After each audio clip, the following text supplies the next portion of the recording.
Welcome back, and in today's video I'll be guiding you through the process on how to use the built-in compass on your Samsung Galaxy Z Fold 6. So the first step is to open settings, and in settings you want to scroll and select the option display. Under display, tap on edge panels, then you want to ensure that this feature is enabled. Once it's enabled, you want to select panels, and then in your panels, ensure that the option tools has been added.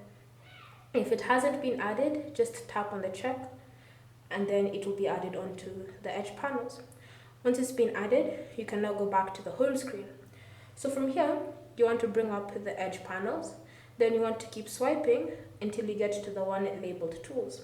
So this is the tools panel, and currently it's set to compass, which is its default option setting. So from here, you want to tap on next, then you can immediately start using your edge panel. If you feel as if the compass isn't correct or you want to recalibrate it, you can tap on Calibrate down here, and then you'll need to move your phone around so as you calibrate your compass.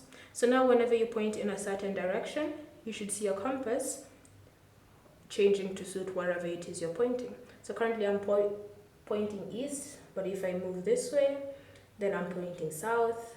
This way, I'm pointing west. So it's up to you to decide how you want to use your compass. And then you can also note that there's your longitude and latitude listed here, as well as your current location.